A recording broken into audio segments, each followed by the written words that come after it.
News 24 मंथन छत्तीसगढ़। और वो इसलिए क्योंकि यहां कांग्रेस की भूपेश बघेल की सरकार को 4 साल पूरे हो चुके हैं।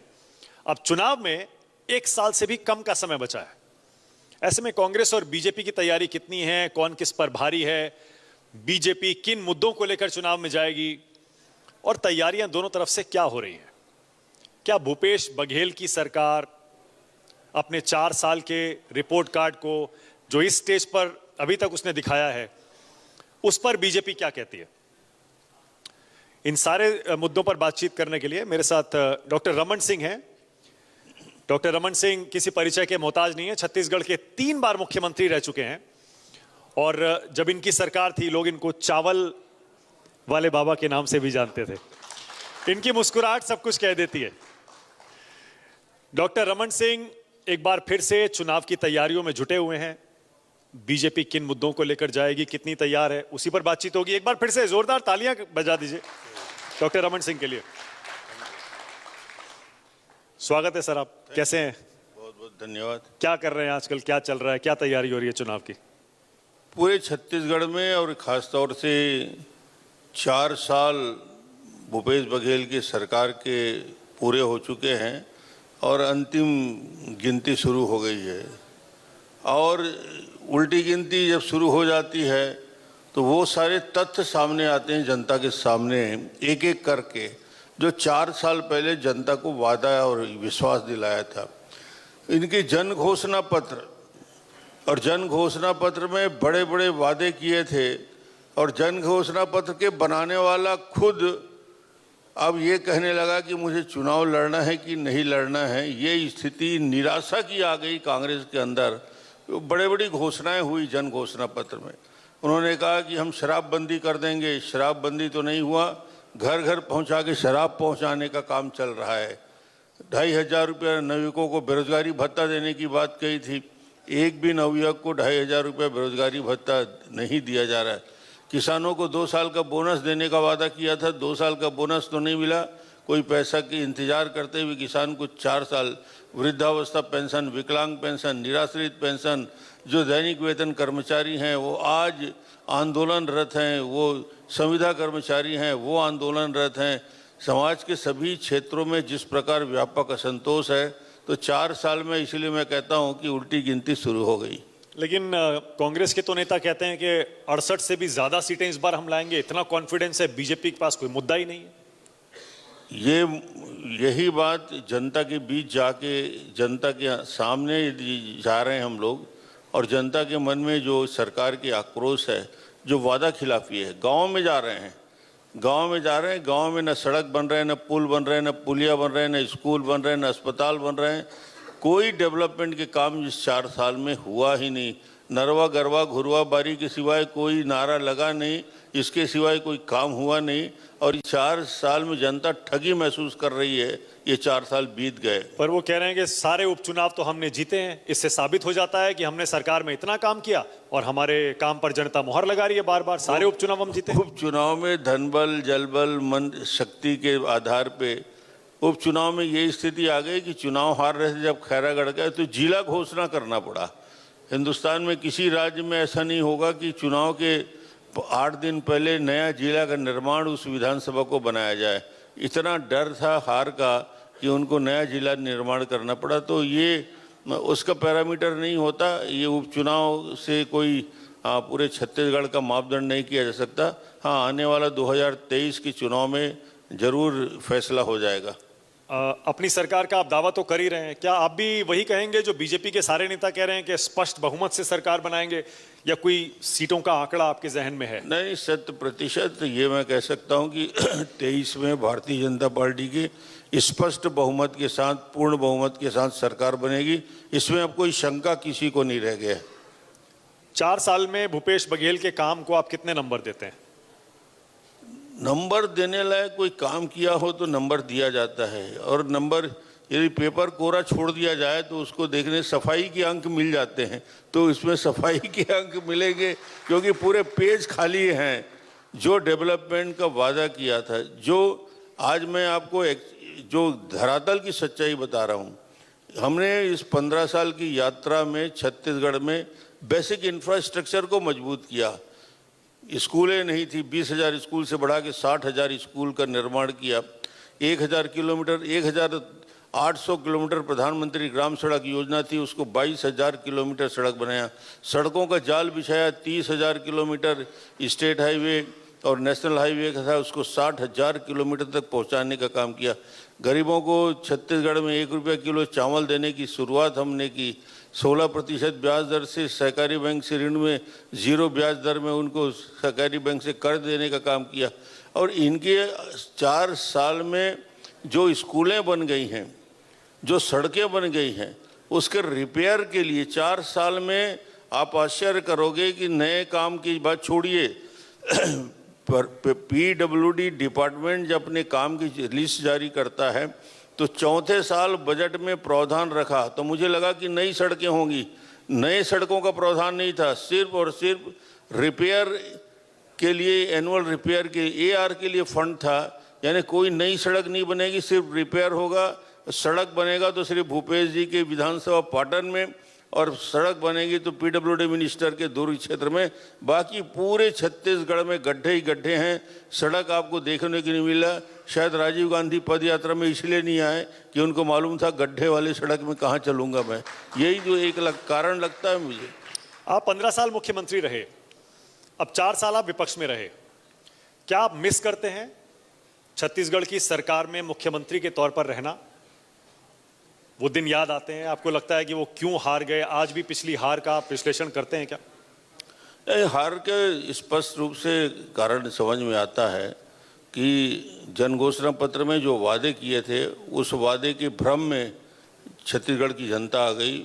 आज उसका पश्चाताप भी कर रही है, उनको अफसोस भी हो रहा है कि जो भ्रम इन्होंने फैलाया और जो झूठे वादे किए, उसके आधार पर इनकी सरकार बनी। अब धरातल में देख रहे हैं तो कुछ काम नहीं हो रहा। एंटी इनकम्बेंसी है क्या? क्योंकि मैं सुबह भी जो पहले आपके नेता और कांग्रेस के नेता आए थे, मैं यही कह रहा था कि छत्तीसगढ़ में वो परंपरा नहीं है 5 साल में सरकार बदलने वाली, जैसे हिमाचल में है, बाकी कुछ और राज्यों में है। तो कांग्रेस कह रही है हम दोबारा आ जाएंगे, कोई एंटी इनकम्बेंसी नहीं है। जबरदस्त एंटी इनकम्बेंसी पूरे छत्तीसगढ़ के हर 90 विधानसभा में है। और दूसरी बात, इनके विधायक 90 के खिलाफ तो और जबरदस्त एंटी इनकम्बेंसी है। जितने विधायक इनके 70 जीत के आए हैं, वो उनके खिलाफ तो, क्योंकि विकास के काम हो नहीं रहे हैं, तो उनके खिलाफ स्वाभाविक रूप से जनाक्रोश फैला हुआ है। विपक्ष में, क्योंकि जैसे मैं फिर से पूछ रहा हूं वही सवाल, आप 15 साल सीएम रहे, सरकार में रहकर राज्य को चलाना, सरकार को चलाना अलग होता है, विपक्ष में रहकर सरकार को घेरना अलग होता है। आपका ये 4 साल का एक्सपीरियंस खुद रमन सिंह के लिए कैसा रहा? जो अनुभव हमारा रहा इस विपक्ष के दौर में, ये समझ में आया कि यदि मुख्यमंत्री बेहतर तरीके से कार्य योजना बनाएगा तो स्टेट आगे बढ़ता है, और यदि कार्य योजना में असफल होता है तो छत्तीसगढ़ से हालत होता है। आज छत्तीसगढ़ कहाँ खड़ा है? छत्तीसगढ़ की पहचान जो चावल के लिए 1 रुपये किलो चावल के लिए होती थी, चना और नमक के लिए होती थी, गरीबों की योजनाओं के लिए होती थी, वही छत्तीसगढ़ के बाहर जाएं तो छत्तीसगढ़ की पहचान सिर्फ ईडी और सीडी के नाम से होने लगा। ये अजीब पहचान बन गई। छत्तीसगढ़ के बाहर किसी से भी पूछो कहाँ से आए हो, छत्तीसगढ़ से। अच्छा, वो सीडी और ईडी वाला मुख्यमंत्री जहाँ है। ये स्थिति यदि किसी राज्य का हो तो उस राज्य का मान सम्मान और गौरव कहाँ बढ़ेगा? जब तक उसका मान सम्मान और गौरव बढ़ाना है तो छत्तीसगढ़ को ऊंचाई पे गेड़ी से चढ़ देने से व्यक्ति का कद नहीं बढ़ जाता। गेड़ी चढ़ने से कद नहीं बढ़ा करता, कद बढ़ता है योजना और क्रियान्वयन से। छत्तीसगढ़ के आम आदमी के जीवन में परिवर्तन लाने से। यदि वो परिवर्तन लाने का काम हुआ होता तो छत्तीसगढ़ में लोग कहते कि हाँ ठीक है, गांव की हालत ठीक है, गांव में परिवर्तन आया है, गांव में बेहतर सड़कें बनी हैं, गांव में स्कूल की हालत ठीक है। यहाँ तो स्कूल बंद होने की स्थिति में है, नए स्कूल खुल नहीं रहे हैं। पूरे के पूरे छत्तीसगढ़ का आप सुनकर ताजुब करेंगे। एजुकेशन का जो सबसे बड़ा सेक्टर होता है, शिक्षा के क्षेत्र में छत्तीसगढ़ आज देश में 34वें स्थान में है। पीछे से आखिरी दूसरे स्थान में शिक्षा में जब हम पहुंच चुके हैं, क्योंकि नए स्कूल खोले नहीं जा रहे हैं, स्कूल की स्थिति है। कांग्रेस लगातार कह रही है कि भूपेश बघेल के सामने बीजेपी के पास कोई चेहरा नहीं है, जबकि आप तो 3 बार के मुख्यमंत्री हैं डॉक्टर रमन सिंह। क्या ये माना जाए कि बीजेपी अपने 3 बार के मुख्यमंत्री के चेहरे पर इस बार विधानसभा का चुनाव लड़ेगी? नहीं, चेहरा कोई डॉक्टर रमन का चेहरा हो या भारतीय जनता पार्टी का कोई कार्यकर्ता का भी चेहरा हो, हमारे यहाँ मुख्यमंत्री के लिए कोई संघर्ष की स्थिति नहीं है। ये तो कांग्रेस है जहाँ 2.5 साल का बंटवारा हो जाता है। आज तक हिंदुस्तान में कहीं नहीं हुआ कि 2.5 साल एक मुख्यमंत्री बनेगा, 2.5 साल। ये करार हुआ दिल्ली में, उस करार को भी तोड़ दिया गया, दूसरा आदमी निराश होकर बैठा है। तो ये करार हमारे यहाँ नहीं होता कि मुझे 2 साल के लिए बनना है या 3 साल के। हमारे यहाँ चुनाव होगा और चुनाव होने के बाद पर्यवेक्षक आएंगे और 1 घंटे में हम फैसला कर लेंगे कि इस व्यक्ति को मुख्यमंत्री बनाना है। कहीं भी कोई विरोधाभास नहीं है, कहीं कोई। आज लक्ष्य सिर्फ एक है, इस भ्रष्ट और निकम्मी सरकार को बदल देना। लेकिन चेहरे पर चुनाव लड़ना और बिना चेहरे के चुनाव लड़ना, दोनों रणनीतियां अलग अलग हैं। अब से पहले जब आप 3 बार जीते थे तब आपके चेहरे पर चुनाव हुआ था। आपको लगता है अगर बिना चेहरे के लड़ेंगे तो भूपेश बघेल का चेहरा भारी पड़ सकता है? कभी मुख्यमंत्री हमारे यहाँ भी प्रोजेक्ट नहीं किया जाता, चुनाव के बाद ही ये निर्णय हुआ। मैं प्रदेश अध्यक्ष बन के आया था, प्रदेश अध्यक्ष के नेतृत्व में पहला चुनाव 2003 में लड़ा गया। उस समय मैं प्रदेश अध्यक्ष था। मुख्यमंत्री के लिए कोई घोषित कैंडिडेट नहीं था, जनता ने जिताया और फिर यहाँ के विधायक दल ने निर्णय लिया। फिर दूसरी बार भी विधायक दल का निर्णय हुआ और तीसरी बार भी विधायक दल के निर्णय में हुआ। कोई प्रोजेक्ट इस प्रकार नहीं किया गया था कि डॉक्टर रमन के मुख्यमंत्री के लिए प्रोजेक्शन हो और उसके लिए चुनाव लड़ा जाए। तो आप नरेंद्र मोदी के नाम पर चुनाव लड़ेंगे? नरेंद्र मोदी से बड़ा नाम हिंदुस्तान में हो ही नहीं सकता। और मोदी जी के नाम और मोदी जी के काम के आधार पे भारतीय जनता पार्टी वोट मांगती रही है और मांगती आएगी। और अगले चुनाव में भी हम उनके नाम से ही वोट लेंगे, क्योंकि जो अद्भुत काम 8 सालों में हो गया है, चमत्कार किया है, देश का मान बढ़ाए, सम्मान बढ़ाए, गौरव बढ़ाए, पहचान, सबका साथ, सबका विकास, सबका विश्वास को लेकर जिस प्रकार काम हुए हैं, गरीबों के जीवन में। कोई कल्पना किया था कि 70 साल की आज़ादी के बाद भी लोगों के घर में शौचालय नहीं है? कोई कल्पना किया था कि लोगों के लिए घर नहीं है, आवास की व्यवस्था नहीं है? कोई सोचा था कि उनके लिए गैस के सिलेंडर की व्यवस्था होनी चाहिए, गैस के सिलेंडर हो, उनके घर के नज़दीक में स्कूल हो? कोई कल्पना किया था कि इन योजनाओं का क्रियान्वयन इस देश का प्रधानमंत्री नरेंद्र मोदी आके करेगा? आज 9 लाख से ज़्यादा गैस के सिलेंडर, 11 करोड़ से ज़्यादा शौचालय का निर्माण हो गया, 2 करोड़ 34 लाख से ज़्यादा आवास का निर्माण हो गया। गरीबों के जीवन में परिवर्तन लाने का काम जो नरेंद्र मोदी जी ने किया है वो अपने आप में चमत्कार करने वाला है। 45 करोड़ लोगों के खाते खुल गए। अब वो आश्चर्य करेंगे कि आज सिर्फ और सिर्फ मोदी जी की वजह से देश में पहली बार हुआ है डीबीटी, डायरेक्ट बेनिफिट ट्रांसफ़र। 225 खरब रुपया का, जो राजीव गांधी कहा करते थे कि वहाँ से पैसा निकलता है 100 पैसा और 99 पैसा लीकेज में चला जाता है, अब ये 225 खरब दिल्ली से निकला और सबके खाते में चला गया। 45 करोड़ लोगों के खाते में सीधा डायरेक्ट बेनिफिट ट्रांसफ़र में सीधा के 100% पैसा हितग्राहियों तक पहुंच रहा है। ये चमत्कार नहीं तो और क्या। इसलिए लगातार ये जीत हो रही है। और मैं आपको अभी से कह दूं, आप प्रश्न पूछेंगे उसके पहले ही मैं बता देता हूं कि आने वाले समय में 23 में तो जीतेंगे, 24 में फिर मोदी तीसरी बार प्रधानमंत्री बनने वाले हैं। कोई ताकत अब उनको रोक नहीं सकता, क्योंकि पूरे देश के अंदर एक वातावरण का निर्माण हुआ है। लेकिन 24 से पहले 23 के चुनाव तो सेमीफाइनल माने जा रहे हैं। बिल्कुल। अब मध्य प्रदेश, राजस्थान, छत्तीसगढ़, कर्नाटक भी है, बाकी कुछ एक छोटे स्टेट्स भी हैं। आप मानते हैं कि छत्तीसगढ़ में जो होगा, और आप तो अब नेशनल वाइस प्रेसिडेंट है सर भारतीय जनता पार्टी के, तो आप तो बाकी स्टेट्स के बारे में भी बात कर सकते हैं। बिल्कुल। एमपी, राजस्थान, छत्तीसगढ़ खास तौर से, आपको लगता है वहां जो होगा उससे डिसाइड हो जाएगा 24 में क्या होना है? राजस्थान की हालत तो आप देख रहे हैं, किस प्रकार संघर्ष की स्थिति बनी हुई है, अंदरूनी हालात क्या खराब हैं। मध्य प्रदेश में कांग्रेस का बिखराव देख रहे हैं और छत्तीसगढ़ में भी कांग्रेस पूरी तरीके से विभाजित है। कोई दुखी होकर बैठा हुआ है, कोई किनारे लगा हुआ है।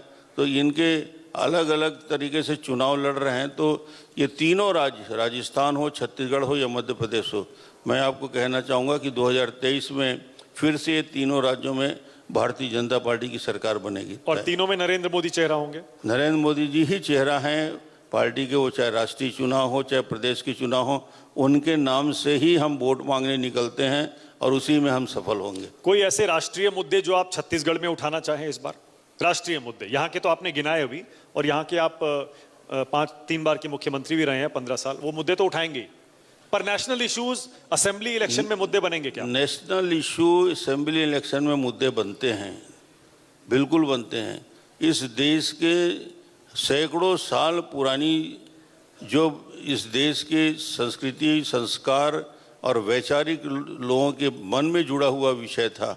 पहली बार लोगों की भावना जो आहत हुई थी, वो इतना बड़ा काम किया कि अयोध्या का राम जन्मभूमि के मंदिर का निर्माण 1 जनवरी 2024 को पूरा हो जाएगा। तो मुझे लगता है कि ये मुद्दा भी आज छत्तीसगढ़ का मुद्दा है। रामचंद्र जी का ननिहाल है, अयोध्या में मंदिर का निर्माण होगा और छत्तीसगढ़ में सरकार बनेगी, दिल्ली में सरकार बनेगी। ये राष्ट्रीय मुद्दा है। राष्ट्रीय मुद्दा में जम्मू कश्मीर का 370 को समाप्त करना, 35A के बारे में निर्णय लेना, ट्रिपल तलाक के बारे में निर्णय लेना, ये सारे बड़े निर्णय जो राष्ट्रीय स्तर में हुए हैं।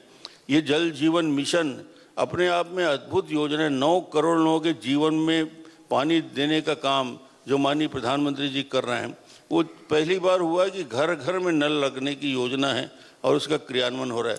मगर ये सरकार असफल हो गई है।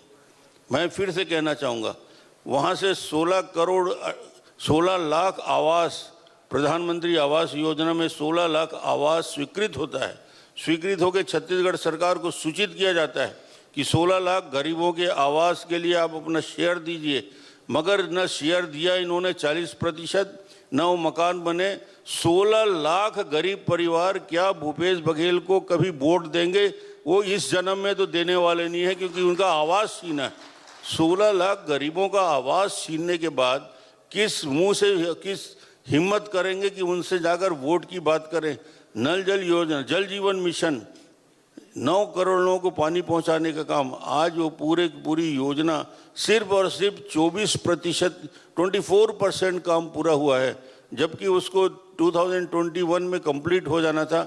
22 आ गया, 23 आ गया, आज भी वो 24% काम पूरा हुआ है, जबकि हर घर तक। ये मोदी जी के बड़ी उपलब्धियां हैं।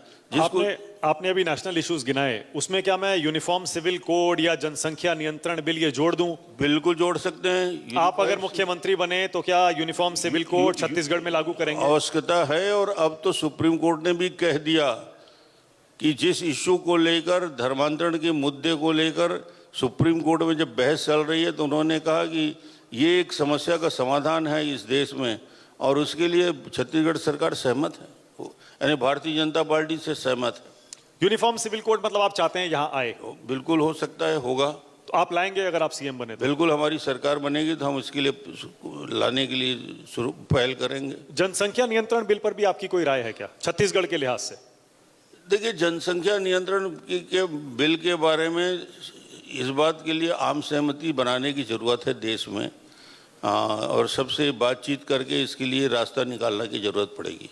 आप अगर मुख्यमंत्री बने तो ऐसी कौन से 3 फैसले हैं भूपेश बघेल सरकार के जो आप पलटना चाहेंगे? सबसे पहले पलटने की स्थिति तो सबसे बड़ी स्थिति ये रहेगी कि इन्होंने जो गरीबों के लिए जिस प्रकार की योजना बनाई, जो इन्होंने जो वादा किया था, उस वादे को पूरा करने का काम करेंगे। और सबसे महत्वपूर्ण विषय है कि सबसे बड़ा काम करेंगे कि जो व्यापक रूप से भ्रष्टाचार में लिप्त है, तो छत्तीसगढ़ में भ्रष्टाचार मुक्त बनाने के लिए, भ्रष्टाचार से मुक्त कराने के लिए एक ऐसी सरकार बनाने का हम विश्वास दिलाएंगे जो ईमानदारी के साथ काम करते हैं। आजकल नीचे से ऊपर तक जिस प्रकार करप्शन है, उस करप्शन को समाप्त करना सबसे बड़ी प्राथमिकता छत्तीसगढ़ में बीजेपी सरकार की रहेगी। आप ये जो नेशनल इश्यूज कह रहे थे, मैं उसी के कंटिन्यूएशन में आपसे सवाल पूछ रहा हूँ।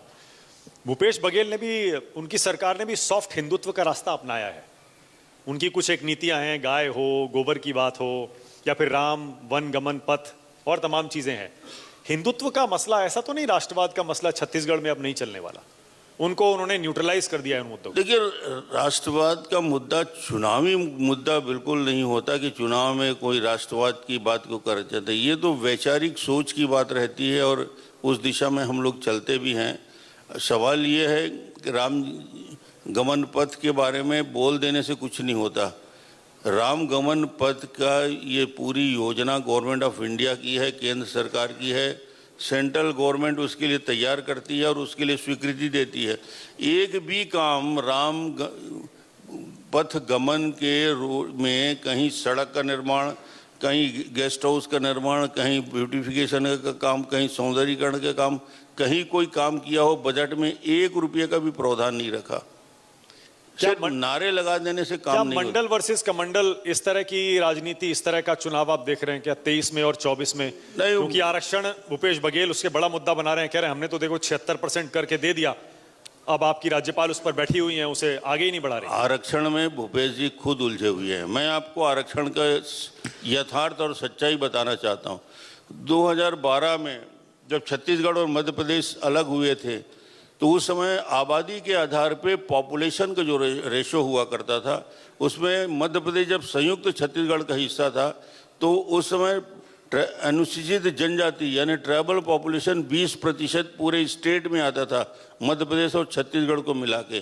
जब छत्तीसगढ़ अलग हुआ 2012 में हमने छत्तीसगढ़ के विधानसभा में विधेयक लाया, कानून बनाया और कानून बना के 2012 में हमने 20% से बढ़ा के 32% किया।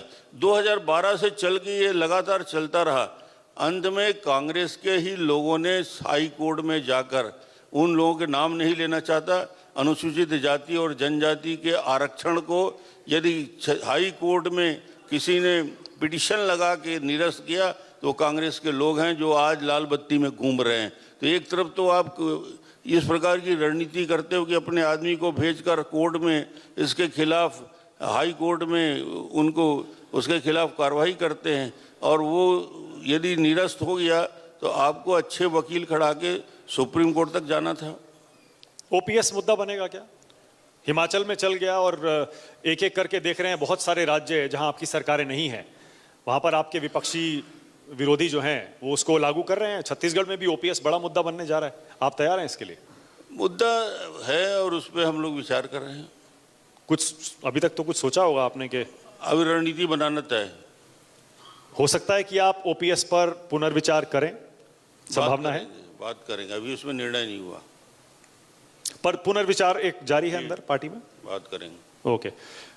आपको विश्वास है आप एक बार फिर से मुख्यमंत्री बनेंगे डॉक्टर रमन सिंह? मुझे ये विश्वास नहीं है कि मैं मुख्यमंत्री बनूंगा, और इतना विश्वास जरूर है कि भारतीय जनता पार्टी की 2023 में पूर्ण बहुमत से सरकार बनेगी। इस बात का भरोसा मुझे 100% है। आप तो डॉक्टर भी हैं, आयुर्वेदिक डॉक्टर हैं। बिल्कुल साहब। और मुझे पता है कि नेचुरल मेडिसिन में आपने बहुत पढ़ाई की है, बहुत शोध भी किया है, बहुत जानकार हैं आप। राहुल गांधी को ठंड क्यों नहीं लगती? राहुल गांधी को ठंड क्यों नहीं लगती, ये इसका जवाब तो बड़ा तकनीकी प्रश्न पूछ दिया आपने कि क्या कारण है। कि ठीक है, उनके बॉडी की क्षमता है कि वो उस क्षमता का उपयोग कर रहे हैं, ठीक। अब उसका कोई मेरे पास जवाब नहीं है कि उसको ठंड क्यों नहीं लगती। मुझे तो लगा मैंने आपको फुल टॉस दी है। आपकी पार्टी के नेता तो खूब मजाक बनाते हैं राहुल गांधी का। नहीं, मजाक नहीं उड़ाया मैंने, ये कहा कि नहीं, आपने नहीं, आपके पार्टी के नेता। मैंने राहुल जी के बारे में इतना ही कहा था, जिस रफ्तार से वो चल रहे हैं, जितनी रफ्तार बढ़ती जा रही है, तो अगली बार मैराथन के लिए भारत में एक विजेता हमारे लिए तैयार है, तो लंबी दौड़ में जीत के आएगा। तो ये प्रैक्टिस उनकी अच्छी हो रही है। आपको कोई फिक्र नहीं है? 3000 किलोमीटर 2 महीने से लगातार वो चल रहे हैं। नहीं, लंबी यात्रा है, उसमें कोई बात नहीं, और इतनी लंबी यात्रा करना आसान नहीं है, मैं इस बात को मानता हूँ। इसके लिए तो आप रिस्पेक्ट करते हैं उनको, राहुल गांधी को? नहीं, इस यात्रा को, और इस यात्रा में कोई भी यात्री यात्रा में निकलता है तो अच्छी बात है। देश को जानने समझने के लिए यदि राहुल जी निकले हैं तो समझना चाहिए। एक बार देश को समझ जाएं, फिर देश की राजनीति करेंगे। छवि बदलेगी उनकी? छवि तो यात्रा से लोगों से मिलना जुलना अच्छा है, बड़ी बात है। नहीं, जैसे देखा ना, अब तो दाढ़ी बढ़ा ली उन्होंने। कांग्रेस कहती है तपस्वी हैं, और पैदल चले जा रहे हैं और कह रहे हैं चुनाव से कोई लेना देना नहीं है। नहीं, गेटअप बदल देने से कोई कैरेक्टर में परिवर्तन नहीं होता। दाढ़ी बढ़ा देने से यदि मैं बदल जाऊंगा तो मैं भी दाढ़ी बढ़ा लूंगा, उससे कोई परिवर्तन नहीं। कांग्रेस की कोई तकदीर नहीं बदलेगी इस यात्रा से, कोई फर्क नहीं पड़ने वाला है। कांग्रेस जहां पहुंची है अभी, और जिस स्थिति में है, आज से 5 साल पुरानी बात यदि मैं याद करूं तो कांग्रेस के 13 राज्यों में सरकार हुआ करती थी और धीरे धीरे घटते उन राज्यों में हार होते होते अब 2 राज्यों में सरकार है और तीसरी राज्य जीते हैं। तो जिस प्रकार से गिरावट आया है, इतिहास में कांग्रेस इतने खराब परफॉर्मेंस में कभी नहीं थी जितना अभी झेल रही है। इनकी पद यात्रा से भारत जोड़ो अभियान चला रहे हैं, मगर मुझे लगता है यदि ये कांग्रेस जोड़ो अभियान चलाते तो ज़्यादा अच्छा होता, कि कोई टूट फूट कांग्रेस में ज़्यादा हो रहा है। ओके, कुछ सवाल ले लेते हैं ऑडियंस में से। राजीव रंजन, उनके पास माइक है।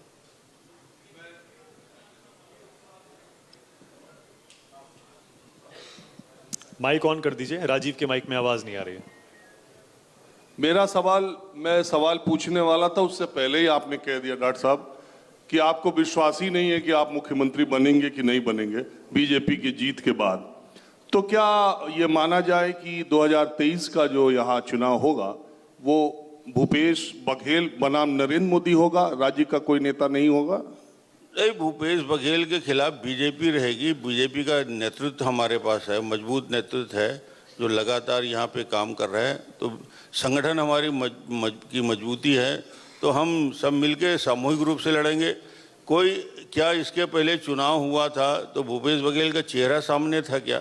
कोई चेहरा सामने करके चुनाव नहीं लड़ा था आज तक। कांग्रेस भी पिछले चुनाव लड़ा था तो कि चेहरा नहीं था, कांग्रेस का घोषणा पत्र था। बीजेपी का घोषणा पत्र रहेगा, मोदी जी का चेहरा रहेगा। वैसे भूपेश बघेल के बारे में आप क्या सोचते हैं, क्या राय है आपकी, कैसे नेता है? नेता है, मुख्यमंत्री बन गए, अब इससे बड़ी बात और क्या हो सकता है। वो तो आप गंभीरता से नहीं लेते भूपेश बघेल को, सीरियसली नहीं लेते आप? नहीं, सीरियसली मुख्यमंत्री है तो सीरियसली तो लेना पड़ता है, कोई दिक्कत नहीं। नहीं, सिर्फ छत्तीसगढ़ नहीं, अब सोचिए कांग्रेस पार्टी ने कितना कॉन्फिडेंस दिखाया उनमें, उनको हिमाचल भेजा था और वहां आपको हरा दिया उन्होंने, और कह रहे हैं छत्तीसगढ़ का मॉडल लेके गए थे वहां पे। भूपेश बघेल 6 राज्यों में प्रभारी बन के गए थे, 5 राज्यों में हार हो गई उनकी। जहां जहां जाते हैं कांग्रेस का बंटाधार करके आते हैं। अधिकांश राज्यों में चुनाव हारे, एक में अभी धोखे से 1% वोट से जीते। ओके, सुकेश। हेलो सर, थोड़ा वही सवाल जो राजीव ने पूछा था और मानक भी प्रयास कर रहे थे, मैं उसको दूसरे तरीके से पूछना चाहता हूं। आपने कहा 2024 में प्रधानमंत्री बनेंगे मोदी, तो उसके पहले 3 राज्य मध्य प्रदेश, छत्तीसगढ़ और राजस्थान, तीनों में चुनाव हैं। और ऐसा लगता है जो शीर्ष नेतृत्व है उसका अगर इशारा समझे तो ऐसा लगता है कि वो तीनों जगह जनरेशनल चेंज के पक्ष में है, क्योंकि तीनों जगह कहा जा रहा है कि कोई चेहरा नहीं होगा। क्या आपको भी लगता है कि इन राज्यों में जनरेशनल शिफ्ट का वक्त आ चुका है, नए लोगों को मौका मिलना चाहिए? देखिए, जो निर्णय केंद्र का होता है या हमारे वरिष्ठ नेताओं का होता है, मैं इस बात में सहमत हूं कि यदि कोई निर्णय केंद्र सरकार लेती है तो उस निर्णय का क्रियान्वयन करने की जवाबदेही राज्य सरकार को होती है। उसमें कोई ये प्रश्न करने का सवाल ही नहीं है कि क्यों हो रहा है कि कैसे हो रहा है। यदि केंद्रीय नेतृत्व ने कोई निर्णय कर लिया तो उसका क्रियान्वयन हम सब मिलकर करेंगे। नहीं, मैं 3 बार के मुख्यमंत्री से पूछ रहा था कि आप अपने राजनीतिक अनुभव से क्या ऐसा समझते हैं कि जिन तीनों राज्यों में बड़ा एस्टैब्लिश्ड लीडरशिप एक थी, रमन सिंह के नाम से छत्तीसगढ़ जाना जाता था, वसुंधरा राजे जी राजस्थान में थी और शिवराज सिंह चौहान उतने ही प्रभावी मुख्यमंत्री के तौर पे मध्य प्रदेश में थे, इन तीनों का नाम आगे नहीं किया जा रहा है? थे नहीं हैं। जी बिल्कुल। वो अभी तक है। इसलिए आज के तारीख में ये तीनों नाम बड़े नाम हैं, मगर इसके बाद भी गवर्नमेंट हमारी केंद्रीय नेतृत्व कोई निर्णय लेती है तो उसका क्रियान्वयन मैं ही कराऊंगा। डॉक्टर रमन छत्तीसगढ़ में कराएगा, किसी दूसरे को बुलाने की जरूरत नहीं है। ये इतना आत्मविश्वास मेरे अंदर है। अच्छा, डॉक्टर रमन सिंह, ये तो कह सकते हैं ना, मतलब आप, क्योंकि औरों के बारे में नहीं पूछ रहा मैं, आपसे आपके बारे में पूछ रहा हूं। अभी आपकी राजनीतिक पारी खत्म नहीं हुई है, अभी 5-10 साल का अभी और आप में जज्बा बाकी है। नहीं, मैं सक्रिय रहूंगा बिल्कुल पूरी तरीके से। जहां मेरी जरूरत होगी, जिस जगह जरूरत होगी, जिस काम के लिए जरूरत होगी, उस काम के लिए मैं तैयार रहूंगा। पार्टी ने मुझे इतना कुछ दिया है, 15 साल मुख्यमंत्री, 5 साल केंद्रीय मंत्री लगातार ऑर्गेनाइजेशन में पद मुझे मिला है, इससे ज़्यादा किसी व्यक्ति को जीवन में मिल नहीं सकता। इसलिए आगे जो जवाबदारी दिया जाएगा उसका क्रियान्वयन करना मेरी जवाबदारी रहेगी, इसमें कहीं शंका नहीं। और कोई सवाल है ऑडियंस में? संजीव त्रिवेदी।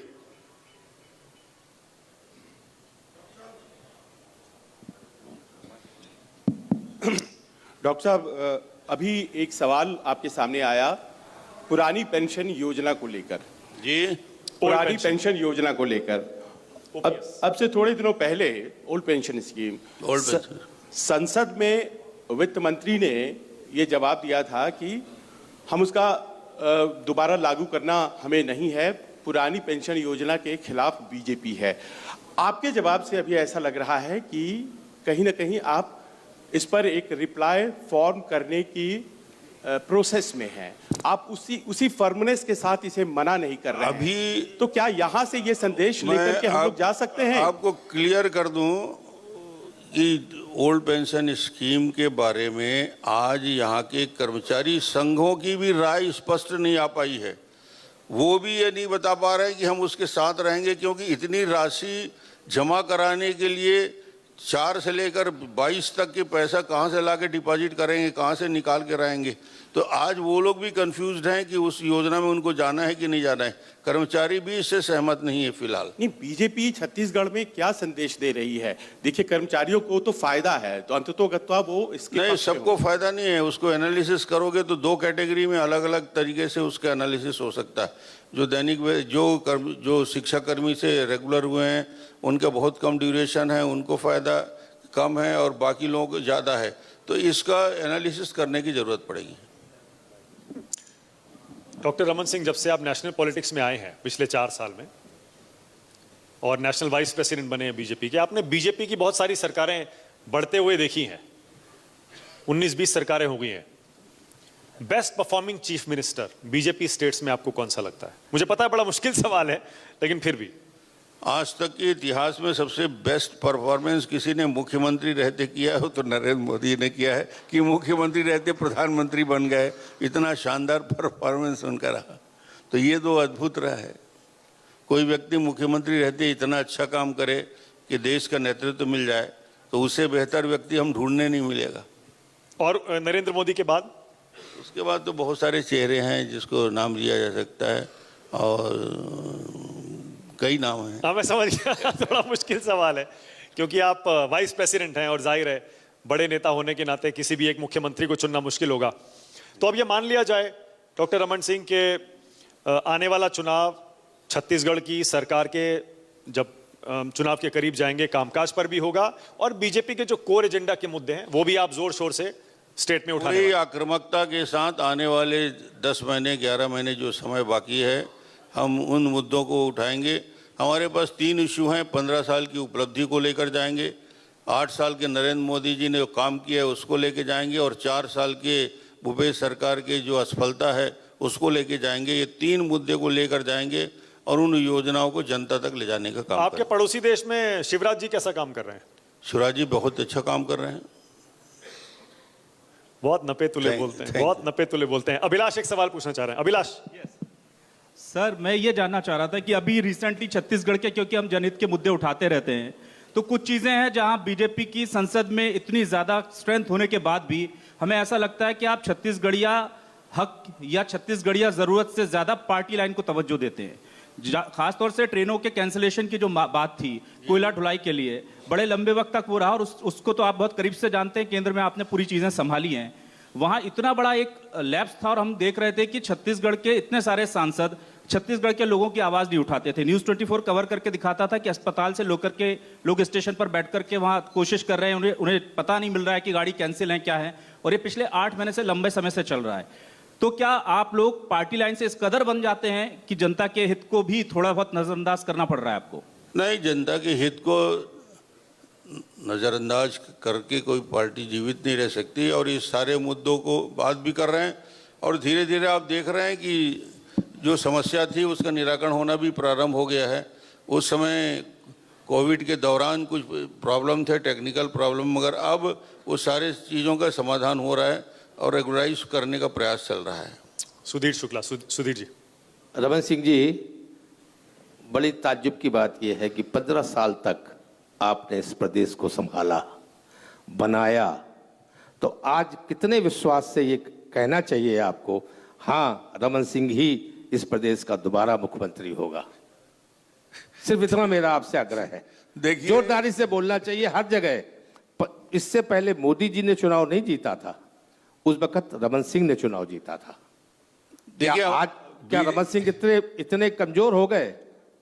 नहीं, डॉक्टर रमन कभी कमजोर नहीं हुआ है और डॉक्टर रमन कार्यकर्ताओं की ताकत पे ही खड़ा है और उन कार्यकर्ताओं की ओर से ही मैं बोल रहा हूं कि कोई कार्यकर्ता, हम सब मिलके चुनाव लड़ते हैं और कल निर्णय क्या होगा आज उसके बारे में मैं नहीं बता सकता और मैं अभी से अपनी दावेदारी भी कोई प्रस्तुत करने वाला नहीं हूं।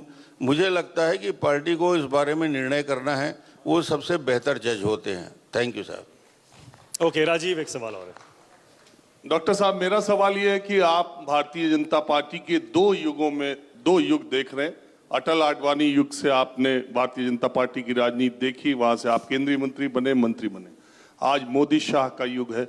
अटल आडवाणी भी पीएम और होम मिनिस्टर थे, वो पीएम और होम मिनिस्टर आज के।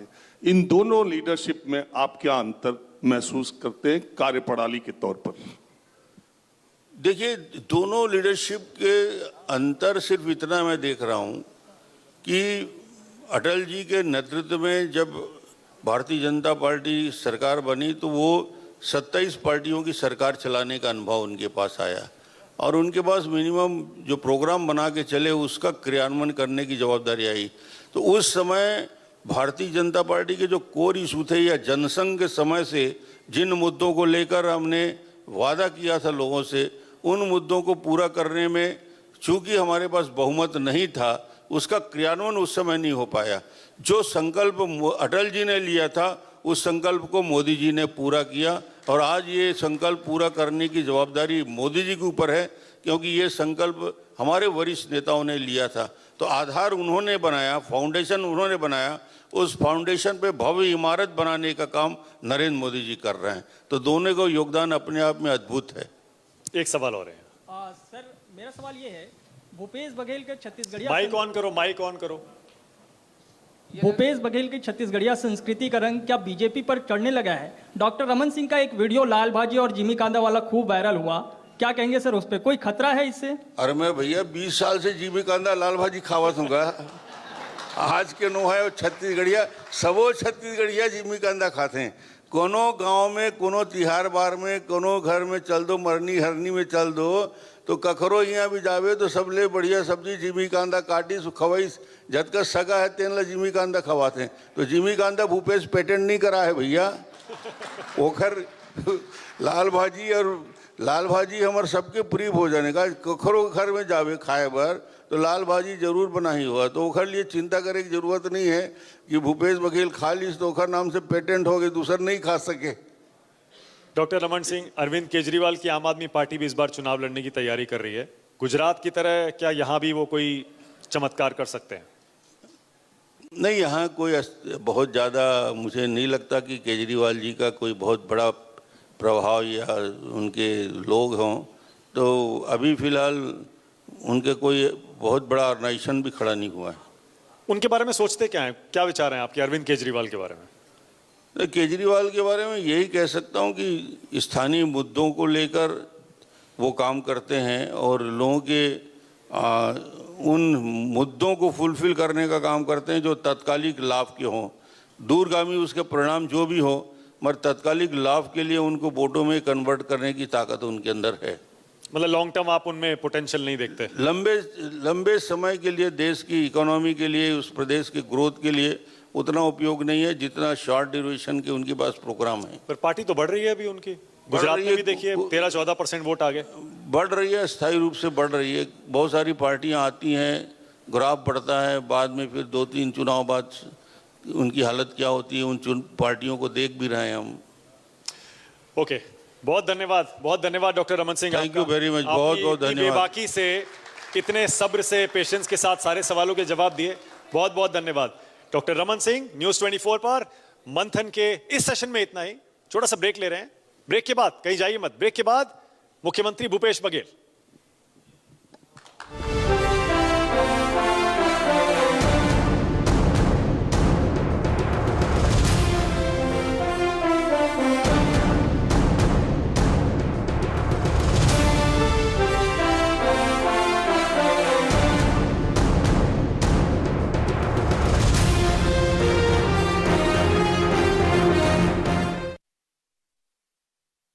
मेरे पास सेलो है, गर्मा गर्म चाय। सेलो वैक्यूम स्टील की थर्मोसील टेक्नोलॉजी रखे गर्म को गर्म और ठंडे को ठंडा 24 घंटे। सेलो वैक्यूम स्टील।